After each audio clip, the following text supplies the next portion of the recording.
Hello, this is the Yes California Big Time meeting. We're dressed up today and we're doing high level discussion. For those members who are in the waiting room, we'll let you in just a few minutes. We want to have an exclusive interview with Jeremy Zogby of Zogby Polling, our special guest, and then we'll let the members in and have a discussion from there. But just to get started, Jeremy Zogby is part of Zogby Polling. Zogby Polling has been around for decades, calling presidential elections and other elections. Jeremy's become a personal colleague and friend of mine. And we like to talk about polls, what they mean, and dissecting the data at a level most people don't get into. You can catch Jeremy on his podcast weekly with his dad, where they go super in depth, all the way down the rabbit hole on all the polls. Very informative. If you love data and you love number crunching, I highly recommend you watch that podcast. He and his dad will go at it on the numbers and what they mean. And what I love is that you take hard data and then you provide different interpretations of how to see it. The show never ends with, this is what this means. It's, here's a take, here's another reasonable take. And then you or your dad will sometimes throw in a third take from someone else who's not even on the show. So if you love numbers, I like the fact that you point to the magic of the polling and numbers, but you also don't just say that polling automatically equals one result. It's somewhat interpretive. It's an art, more of a science. I'm going to shut up and turn over the thing. Jeremy, what did we talk about yesterday? What was our conversation about? What's going on in the news? Why are we having this conversation right now? Well, thank you for that lovely introduction, and I'm really happy to be here. So we were talking about there has been no shortage of talk about national divorce, secession, separation, however you want to call it. It's all the same thing. And we were both reading an article over the weekend that quoted a poll that I had done back in 2020. And so I was just, obviously I grew up with polling. I've been doing field research since I was 10. And I've also, always loved history. I taught history, so everything always comes back to history. And so when we were talking about this this one article by Ryan McMacken, who cited my poll, he alluded to the fact that this is not something that's going to go away.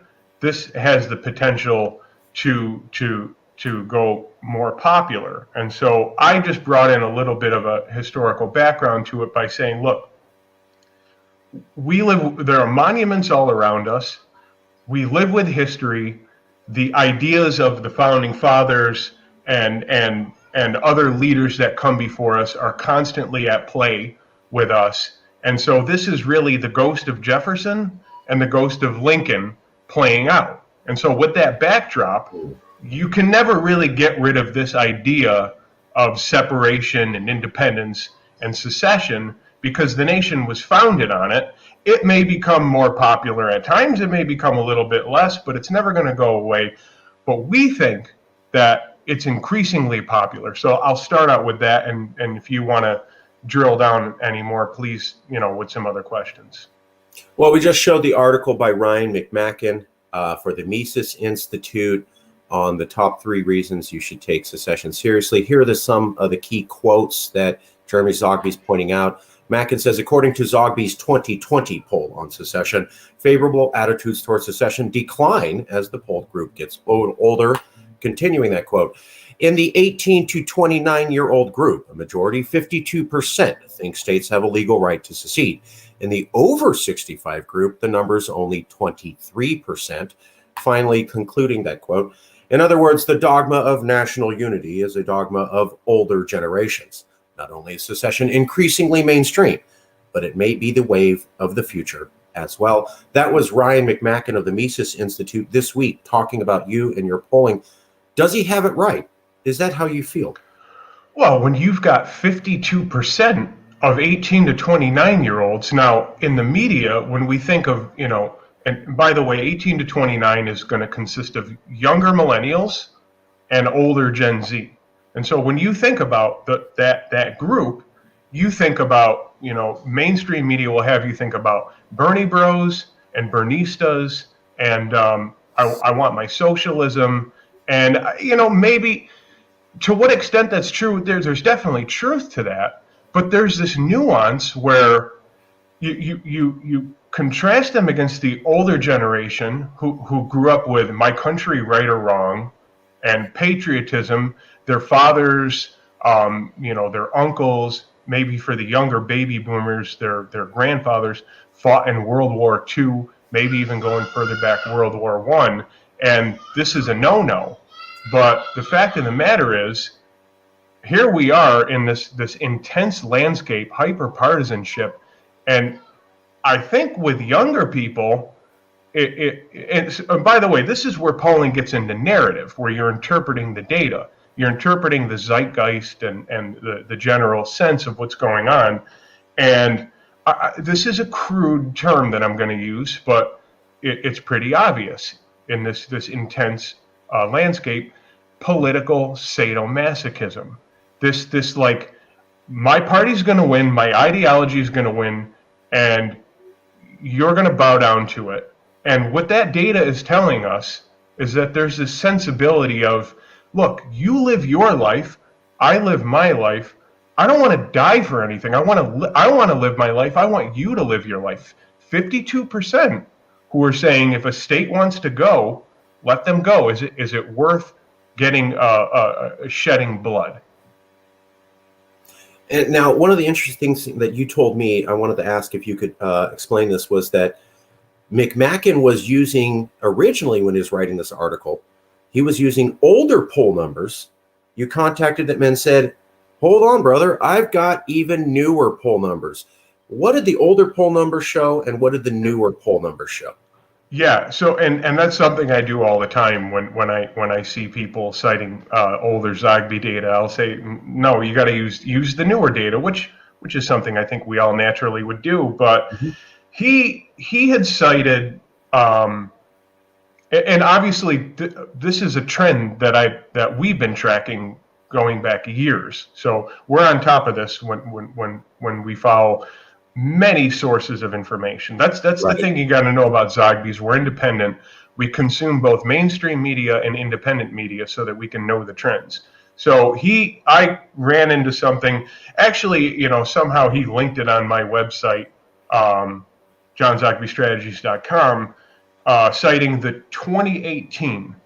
And so I have to distinguish that when I asked that question, it dawned on me later on that question was kind of like a softer secession. It was something like, which statement do you agree with, A versus B? And it was like, if the majority of residents within a state want to have their own say over their destiny, let them have it. Now, that's somewhere between nullification and secession. And it dawned on me that, well, I'm not getting at the heart of it. So let me ask flat out. And so I did that in 2020. And I asked flat out, do you think it is legal? Does a state have a legal right to secede? So there you go. No skirting around it. Secession. So the difference with the previous softer question, I'm quoting off the top of my head, I believe was 39% overall. Overall likely voters, 39% agreed with that softer secessionist statement. This time around in 2020, 36% agreed with the flat-out secessionist statement, and that's within the margin of error. They were both a poll of 1,000 likely voters, plus or minus 3.2 percentage points. So you're at the same point, basically. So you had one poll a few years ago talking about nullification, a softer way to present the topic of secession, and it showed around 40-ish%. And then you had another poll where you just straight up asked, I mean full-blown secession, and the numbers roughly came in within the margin of error. Am I interpreting that correctly? Yeah. I mean, it was just below. The previous one was just below 2 out of 5, 39%. And this one was 36%. So not much difference there in that language. So people were interpreting the first one as secession. That's how I understand it. And then so you took a soft way of presenting the language, and then you hardened up the language, and you still got roughly the same percentage, at least within the margin of error over a time period, which theoretically could suggest that people are there now. They're ready to rip off the Band-Aid and have that real discussion about the ugly sore underneath it. Whereas before, maybe they weren't there yet. They weren't really ready to see the full gore of the sausage factory, as they talk about with politics. Well, okay, so let me give some historical perspective on the data. And so there, you can go back and you can, whatever search engine you use, you can find a Zogby poll going back to 2013, 2014, which I'm going to say was high 20s, maybe 30%. And so that was back then. And so when the polling that I did in 2018 and 2020 was under the Trump administration. So what I would like to know is in 2021 under the Biden administration, would it be the same? Would it be less?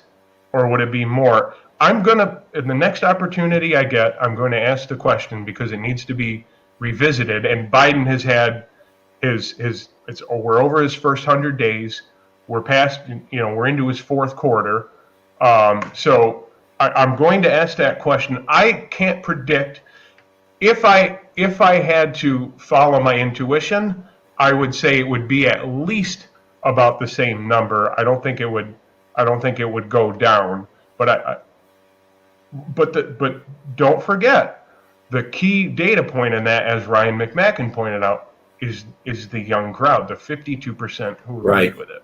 Right. So a couple numbers I'm going to throw at you. So obviously you saw the University of Virginia Sabato poll everyone's talking about, with 52% of Trump voters saying they support secession, and somewhere around 43 or 46, 47% of Biden voters, just under half, and so close to the half margin, it's within the margin of error. So I hope you do that poll, because we're basically looking at half of Biden voters and half of Trump voters. Again, according to the University of Virginia Sabato Center for Politics polling that came out over the last 2 months, showing support for secession. That's almost half on both parties during the most polarized electorate since 1865. Looks like good fishing. So what I can say is, I don't know his polling, but I know of Larry Sabato, and Larry Sabato is he is a giant in the field of political science. He's easily, recognized as one of the top figures, scholars in political science. But I'm not familiar with his polling, but I would imagine he's probably a solid pollster. But obviously, we're going to trust our track record more. So yeah, more to come on that. What else is on your mind, or what else do you want to ask or talk about? So I wanted to ask you a couple things. So let me just show the Sabato Center, and then I want to ask you specifically about the poll that you brought. So here is the Sabato Center poll, Center for Politics, Sabato's Crystal Ball, University of Virginia, Center for Politics. And this is the one that was showing 52% of Trump voters and 47% of Biden voters. One of the other things that I wanted to ask you about was this. Poll findings on fear and distrust amongst Biden voters. So the news is talking a lot about how 52% of Trump voters and 47% of Biden voters were supporting secession. What they're not spending a lot of time on is these other questions that were asked by the same poll. Quote, I have come to view elected officials from the opposition party as presenting a clear and present danger to American democracy. 80% of Biden voters, 84% of Trump voters. Let me just point something out to you real quick. Can you go back up? Yeah. Now, the 80% is huge, but look at next to that, the strongly agree. Strongly agree is always important to look at because of the intensity. So in both camps, a majority strongly, not just somewhat, the 80% and the 84 are combined somewhat and strongly. You have majority territory in both of those where the strong sentiment crosses. So that's very key. Sorry, continue. No, please. This is why I wanted to talk to you. So he's pointing out somewhat strongly agree. You have strongly agree, not just sort of agree, not just, if you had to pick two options. This is strongly agree. So they're getting into levels of gradient of like support for this concept. And what Jeremy's pointing out is that it's not just 80% support in general given two options. It's 80% strongly agree, which means it's extra intense. 80% strongly plus somewhat, but the 51% of the Biden supporters, 51% majority say strongly agree with that statement. Okay. So 57 of Okay. So we're looking at 80 to 84% who somewhat agree. But when we look at strongly agree, as Jeremy's pointing out, it's still a majority of all Biden voters and a majority of all Trump voters who strongly agree. One more correction. Sorry. I do this for a living. Yeah. 80% is combined somewhat and strongly. Okay. 80%, lot of support. 51% strongly agree for Biden voters. 57% strongly agree for Trump voters. That's over half for both sides on the opposition is seen as a clear and present danger to American democracy. The way that they would typically talk about American enemies. Here's another term where they ask the same question. I believe that Americans who strongly support the opposition party have become a clear and present danger to the American way of life. 75% of Biden voters generally agree. 43% strongly agree. 78% of Trump voters generally agree. 47% of Trump voters strongly agree. 47% is probably within the margin of error. So these again are for the questions on from the Sabato Crystal Center, University of Virginia, Sabato's Crystal Ball Center for Politics polling that showed 52% of Trump supporters supported this and 47% of Biden voters.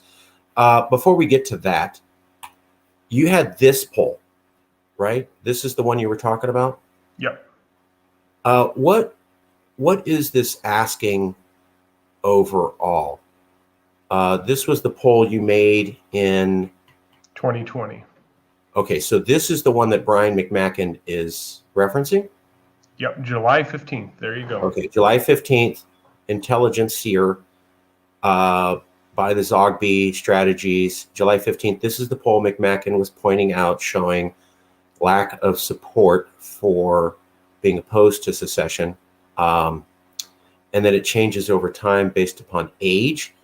So I think you said it was on page 5. Here's page 5. So right there. Yep. Yeah.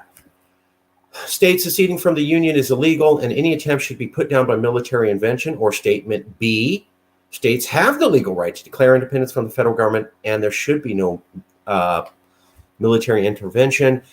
Those who said it was illegal, 39%. Those who said you have the legal right to do it, 36%. But my favorite thing is we also looked at the not sure of 25%. And I know this is my opinion.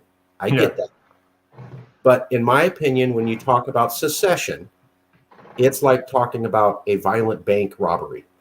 You're not asking people, do you want olives on your pizza? Do you want vanilla flavored ice cream? This is a huge decision. And for 1/4 of the people that say they're not sure, I always like to add these two together. Yeah, let's do it versus maybe you could convince me to do it, bumps this number up to 61%, I believe. 36, 25. Yep. So 40% of America saying, hell no, don't want it at all. But that also means about 61% is saying I'm either for it or could be convinced. How do you see this poll? So, I mean, that's an interesting philosophical question, and I've heard you make that case, and I've really given a lot of thought to that. How I read the data is the not sure camp is the battleground. Okay. That 25% is where, column A who say it's illegal and column B who say it's legal are, imagine them in two different camps. There's 3 camps, and so here's one camp, and here's two, kind of like a caucus. Come our way. And so who's going to win that 25% over? Would it split 12 and a half to go to one camp? Would 20% go one way and 5% go the other? That's how I view it, because to me, not sure is a state of mind where you're essentially saying, I'm undecided. And so I haven't given much thought to it. It's too heavy for me right now. I don't have enough information, but they are the battleground to gain. And so that's how I view it. But looking at what Larry Sabato put out, and knowing that Larry Sabato is a giant in the field of political science, and seeing those numbers that we just looked over, I'm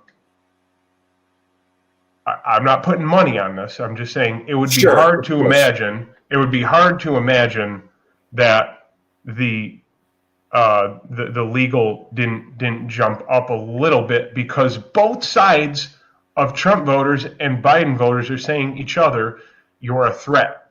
So it really just comes down to that nasty term that I'm using, political sadomasochism. Yeah. How many people really just want to dominate the other side and want to force them to live under their vision of the country?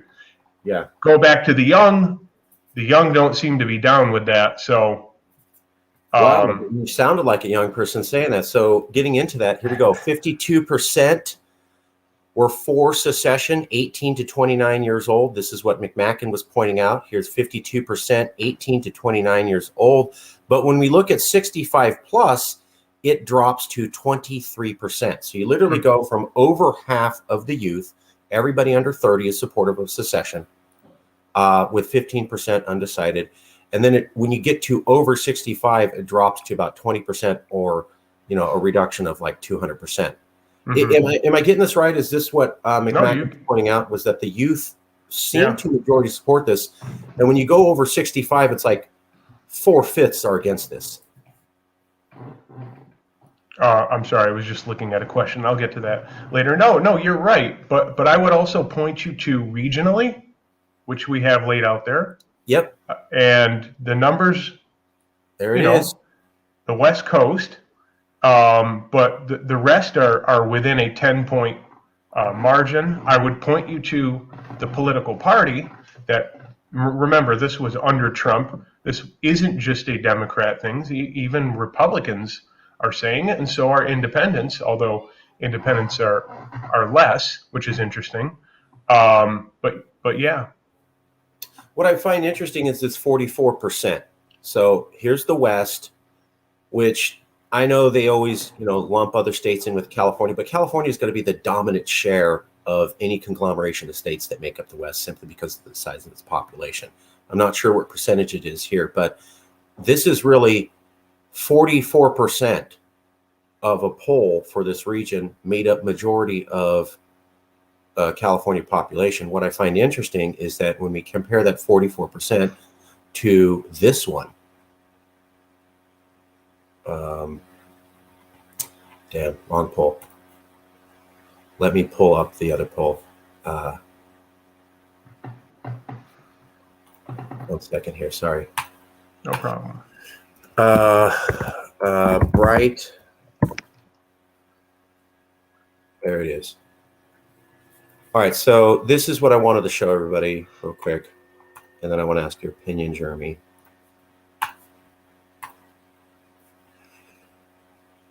Here's the Zogby poll. West Coast, or West, 44% think secession should be legal. This poll came out in July 15th, 2020. Here's another poll talking about secession. This came out in June 2020, right around the same time as the Zogby poll. So here's another poll, Brightline Watch, June 2021, right next to July, and support for secession in the West Coast is 47%. So here's a poll taken within a month of the Zogby poll showing support for the West is at 47%. Here's the Zogby poll, basically within a month, showing support for secession is at 44%. Am I just crazy, or does it seem a little bit interesting that we have two totally different polls, roughly taken around the same time, roughly doing an aggregate of states as the West, and roughly showing percentages that are within the margin of error, 44% in one and 47% in the other. Am I just tripping, or does that mean something? Numbers don't lie. I love you, bro. You almost make this too easy. Okay, a couple other questions. So one of the things you're saying is that support for secession is very high with the youth. It's very low with the elderly. We have been saying that for 5 years here at Yes California. What we said was that there's nothing positive to remember about America for anyone who's basically under 40. And what we meant was, you don't remember the lunar landing, right? You don't remember the only good thing that America did during that time that you remember was the Cold War ending and the Berlin Wall falling. For most of the people who are 35 and younger, what they remember was 9/11, the failed Iraq War, allies turning away, the pandemic, spying on everybody, the Patriot Act. And so you have to go all the way back to your heyday was the 1960s to really have a period where, as you were becoming an adult and developing your identity, there was a guy on the moon and they were fighting communism and they landed freedom and JFK was around giving speeches and MLK did his thing. But over time, you get to the 90s, there really wasn't much good stuff. I mean, basically from the 2000s on, it's been failure after failure after failure. You can look at the 1990s and see the Cold War ending and Russia falling, and maybe there's something there. But you go from the 2000s on to the last 20 years, if your identity was made up as a young adult, what great thing did America do that you can show to? Now, people over 65 have many things.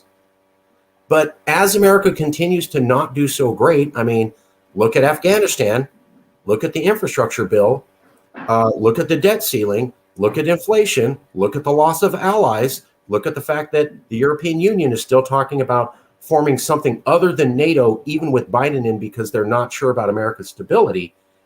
I think it backs up what you're saying. Like, what future do we have to encourage the youth to believe in America? I want to throw a couple other polls at you. So 2014, I know this is not as scientific as your polling. American real estate company Movato looks at data across America and concludes California is the least patriotic of all states. 2013, I know it's not as scientific as you. Car sales across America looked at by True Car Sales data and concludes that California and Hawaii are the least patriotic. Now, here is a reputable poll. 2015, the Gallup poll showed that the group of all of America with the least amount of patriotism to America was young people between 18 to 29. There's that same age cohort located in the West. So, strange coincidence that the West keeps showing support for secession, that the youth show support for secession, and that we have polls from just a few years ago showing the total lack of patriotism amongst youth in the West? Or are these a confluence of factors kind of pointing at the same thing?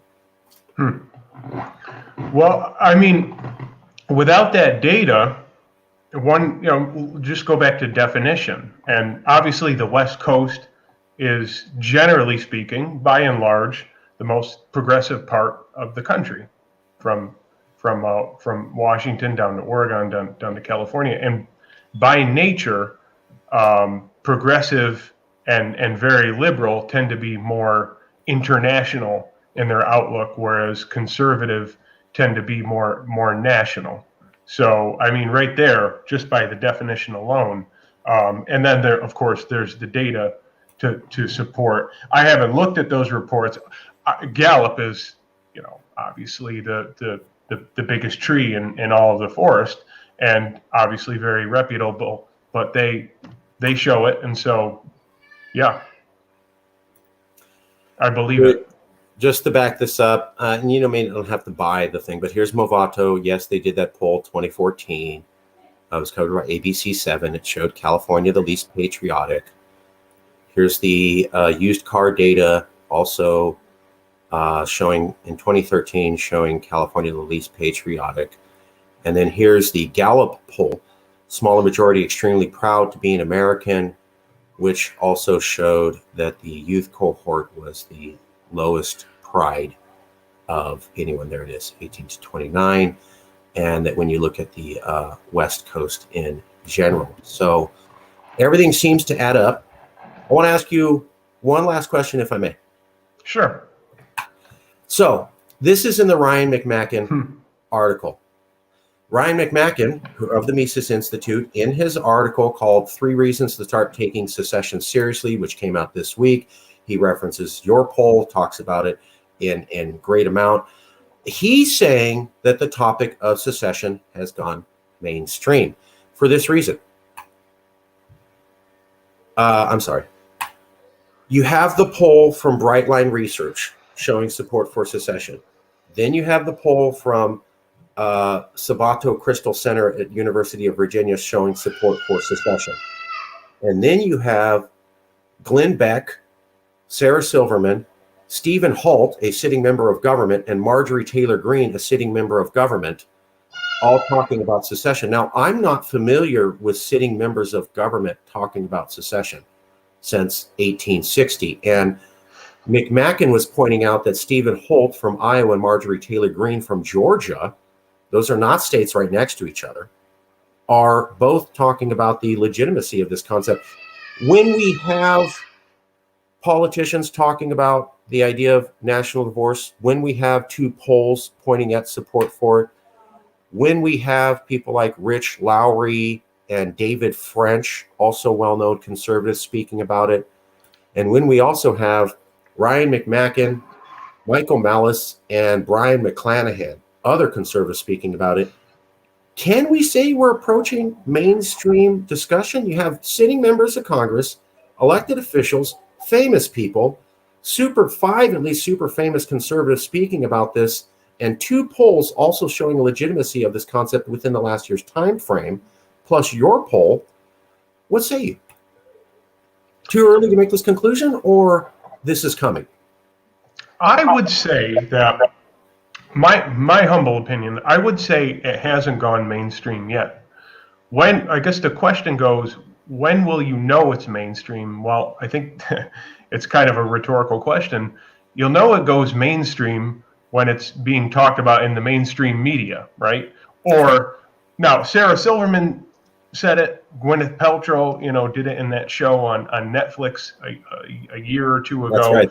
Yes. But when look for signals such as the power centers, Hollywood and Manhattan and DC, when it really starts to be talked about there, you will know it has truly gone mainstream. But we don't want to define mainstream just by the elite. What about the bottom up? I think it has the potential to go viral. That's what I would leave it at that. It could very well go viral, and that would imply more of a bottom up versus top down. So you got those 2 dynamics. But I'd say if the trend keeps going towards where we're heading in terms of the distrust, the mistrust, the loss of empathy, more people are going to say, I don't want to see bloodshed. I'm not ready to go out in the streets. Maybe there's a more viable option. And maybe it's not just states. Maybe it's counties or cities. Who knows? But I'll end on this note. And this is coming from somebody who studied world and taught world history for 10 years. When have borders and maps ever remained constant? Give me any example of a continent, of a nation. Take 100 years. Tell me when, is it written into law that borders remain constant? That's about the least constant thing you can say in the whole sweep of human history. Okay.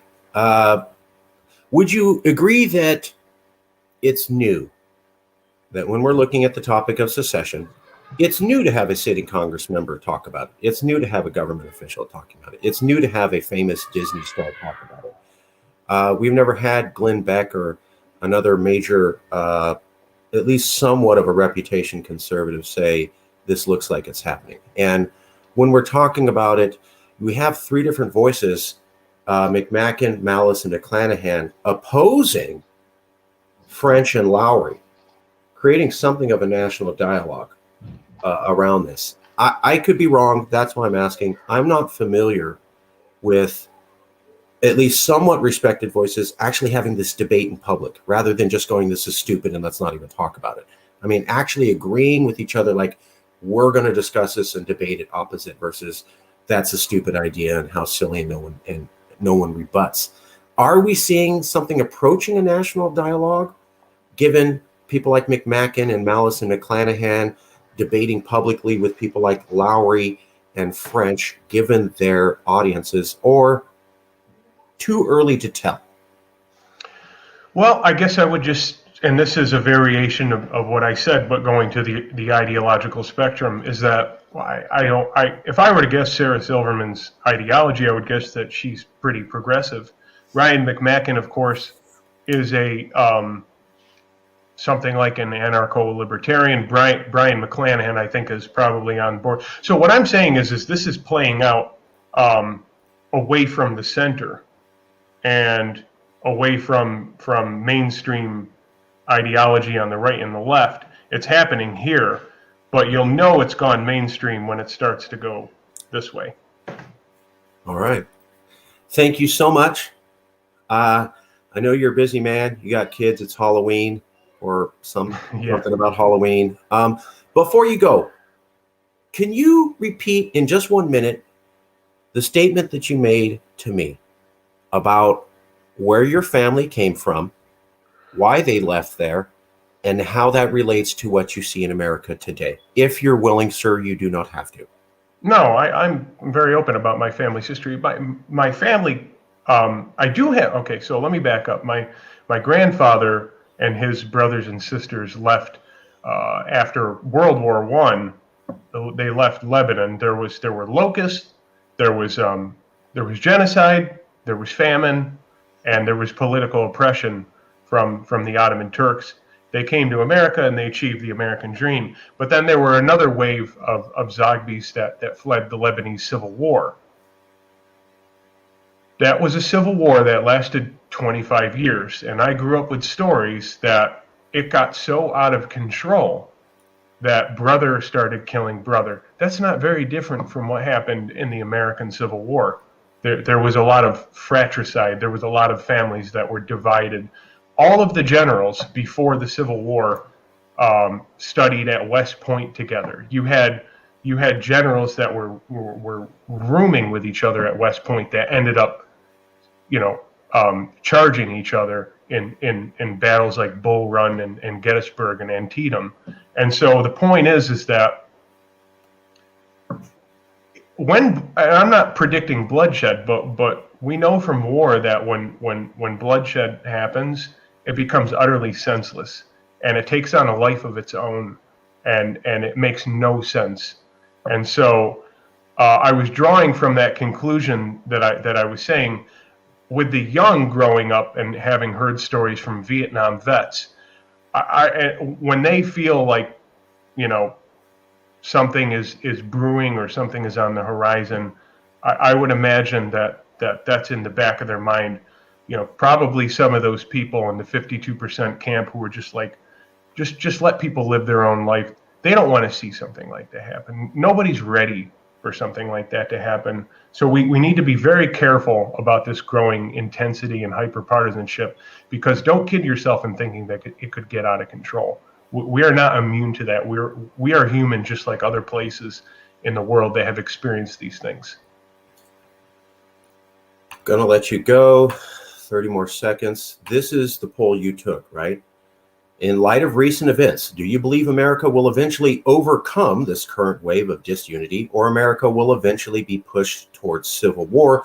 What I found terrifying was that the amount of people who said that we will overcome is only 50%. You couldn't even break half thought America was going to survive this. Am I getting this wrong? Is that what that poll says? No, that's pretty worrisome. You would want to see that closer to 80, 90%. And that this is another thing that I will have to track, because I wonder where we're at on that one. And But here's that's the about as much as I could say on that. fair enough. Well, I'll let you go. Thank you for coming in, Jeremy Zogby. Check him out, the Zogby Report. As always, if you like data, if you like interpretations, if you like that line between science and art, there's one place to go. Zogby Strategies and the Zogby podcast every Sunday. I always go there and I always learn something. So, and they do not tell you what to think. You and your dad have different opinions. You are forced to think for yourself. I love that. And we respect each other. We never, it never gets personal or anything like that. So that's what we're trying to show the country. You can be on opposite ends, but listen to each other. Or it'll turn into Lebanon. Thank you, Jeremy Zogby. Appreciate it. I'm going to kick you from the studio now, but you can keep watching. We're going to have Take some care. Thanks for having me on. Take care. Always. Bye. Okay, bringing in new people to the studio. Robert, Jason, quick comments. What'd you think about that? What startled you? What scared you? Or did it all seem reasonable and make sense? Yeah, I mean, for me, I was posting in the private chat there, here and there. It stood out to me that the West is like way different than the rest, and that when I was looking at those numbers from 2020, and I had posted it and asked, and Jeremy said, no, it's impossible to, come to that conclusion based on how the question is asked or whatever, but which I do agree with.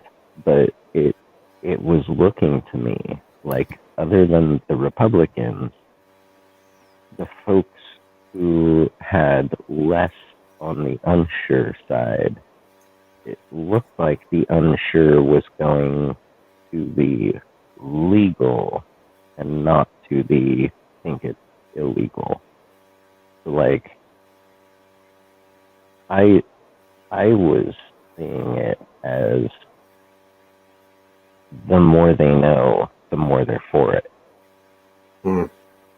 Interesting. But I do again point out, and here I'll read it from the chat.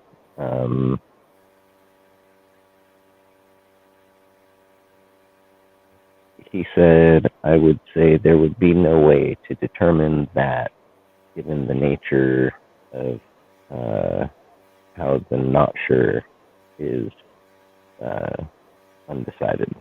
So, Robert. Oh, sorry, Jason.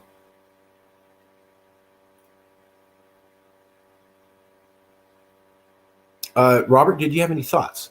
What did you think?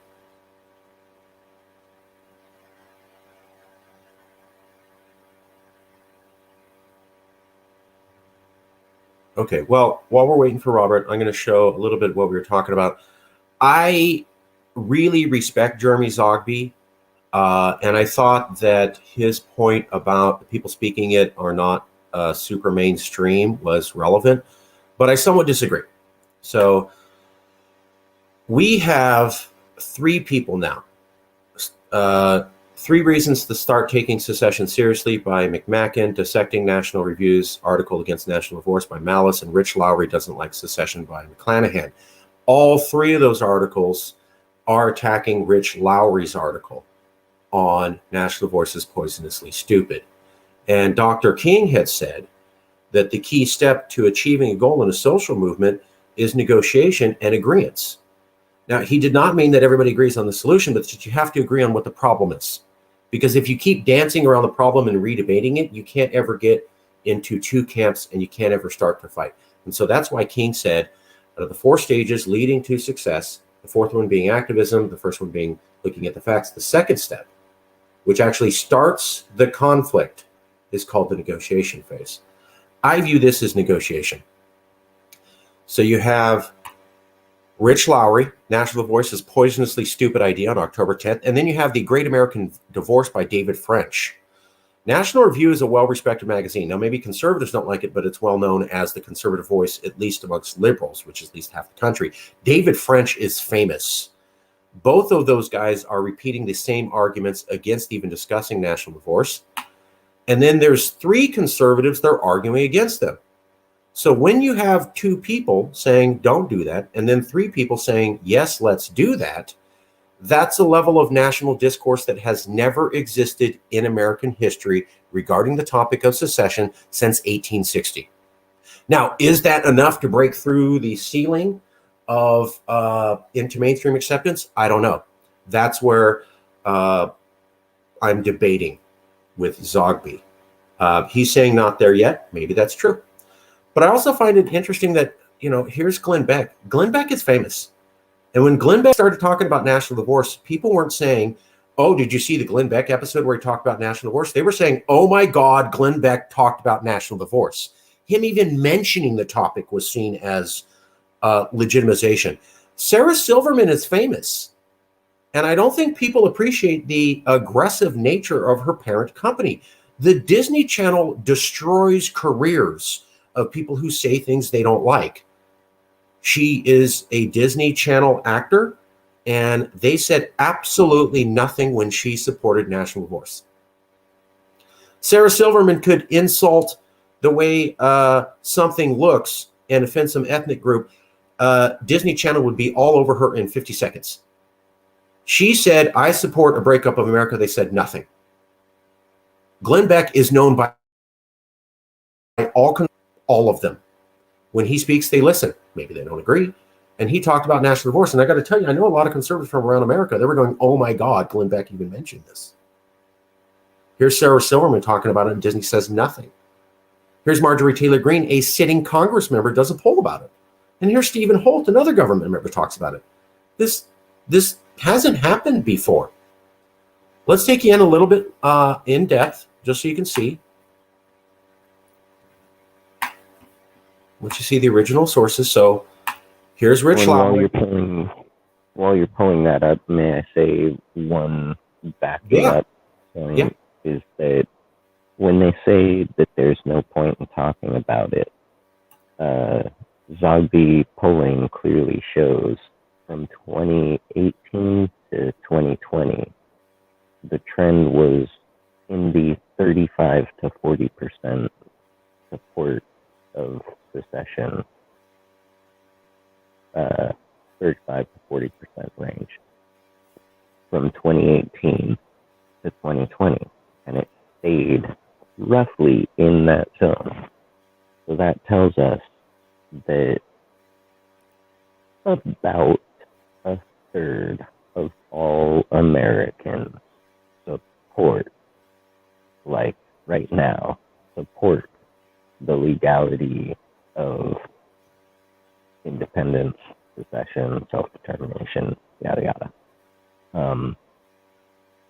That means that anyone who's saying, oh, you're dumb for thinking about it, or only stupid people think about this, or,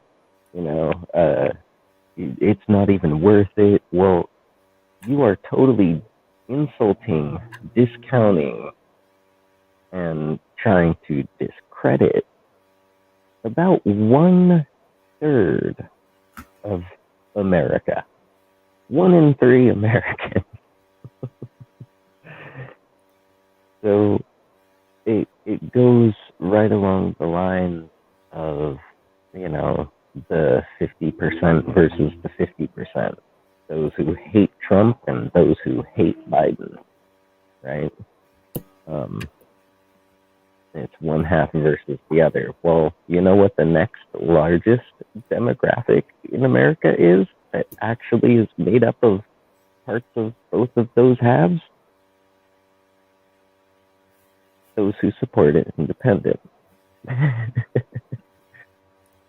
So definitely can't discount it, discredit it, definitely can't look away. And if your job is to pay attention to important things, you need to keep your eyes locked on this.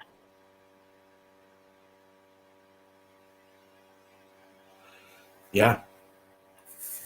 Yeah. Let's go to some additional news. Speaking about national divorce, so I'm going to cover this now. In the news, Texas, Daniel Miller the secessionist leader of Texas, is going to run for the lieutenant governor post in Texas. The lieutenant governor post in Texas, because of the way the system is set up, is seen as the top executive. So I'm not going to get into that.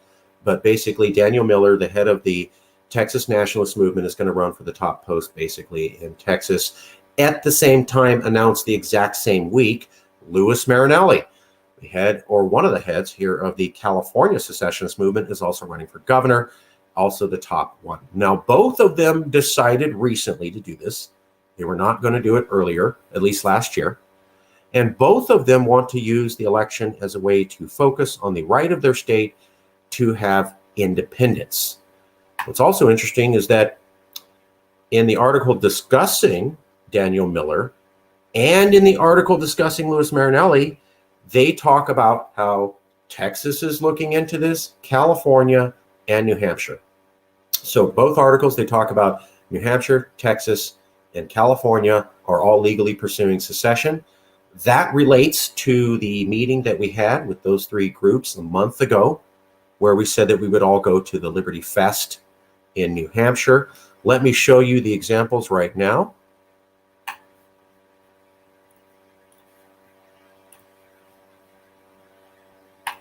So this is Louis Marinelli. This was picked up by Spanish News. It also made the Google the Google search results. If you look for Louis Marinelli, he's going to make the case for national divorce at the 2022 Liberty Forum in New Hampshire.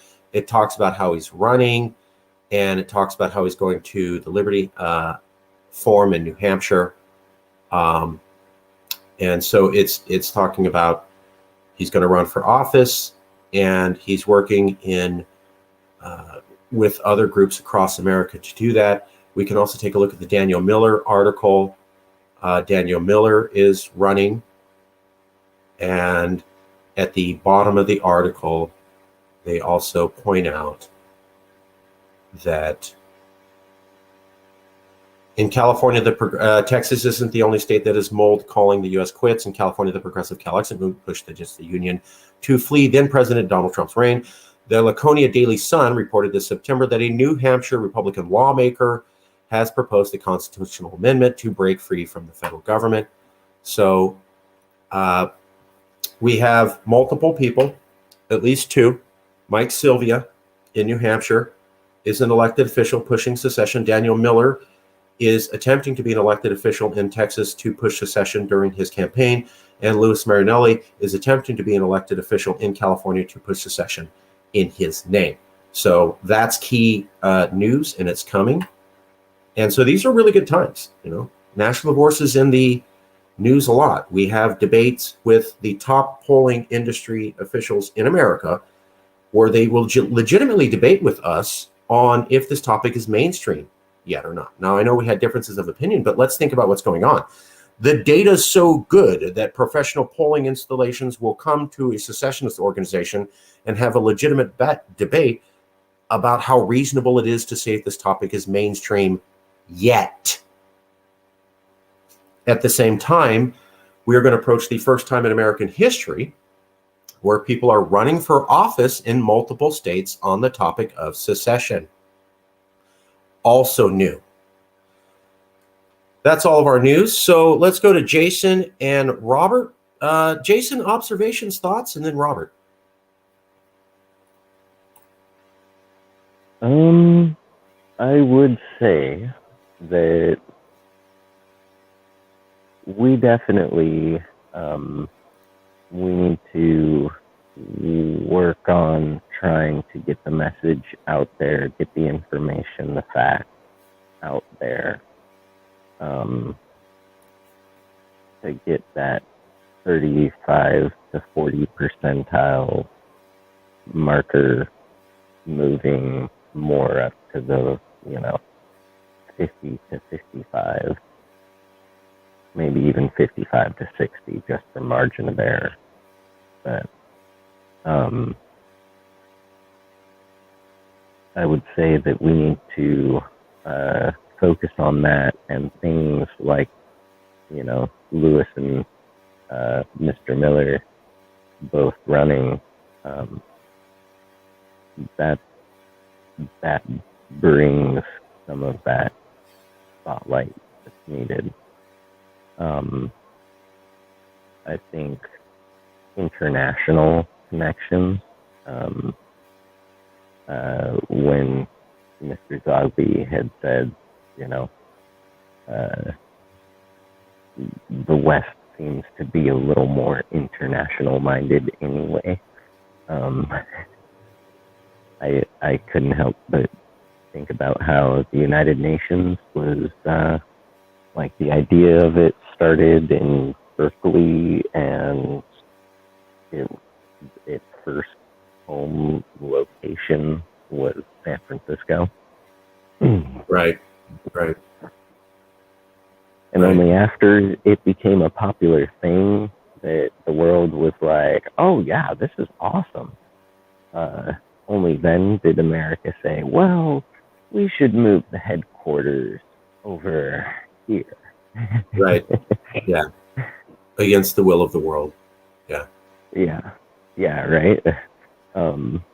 Everyone else was like, no, man, California is much more neutral ground.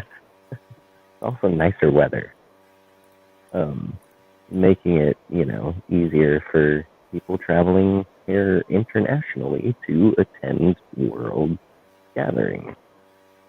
But yeah, the other thing I think about with the international stuff is like, okay, so we do have that kind of a feeling here.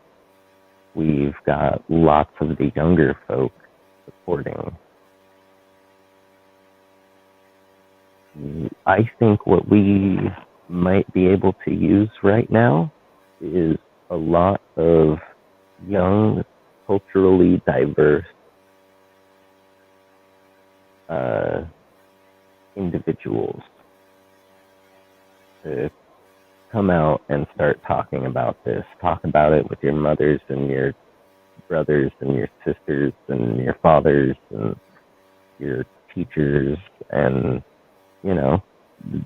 have a civil discussion with them. Point out the facts. Help educate them as they have helped to educate you. Yeah. I think that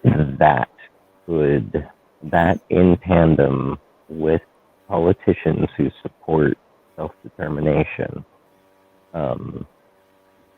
I just last night I heard some dude on MSNBC, I think it was, talking about the insurrectionists from January 6th, and he's like, yeah, and their values are in line with this and that and this other thing, and self-determination and or self-governance, sorry, and which is self-determination. And I was just like, whoa, don't be so quick to throw self-governance out the window. I mean, don't you value living in America?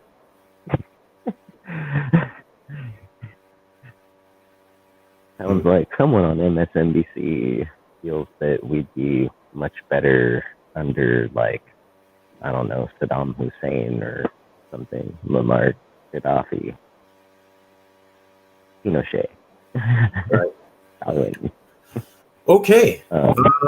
Yeah, so with the politicians who support this running, we could get a lot of this youth support to actually push these politicians into varying offices to then very physically manifest and represent this idea and make it happen.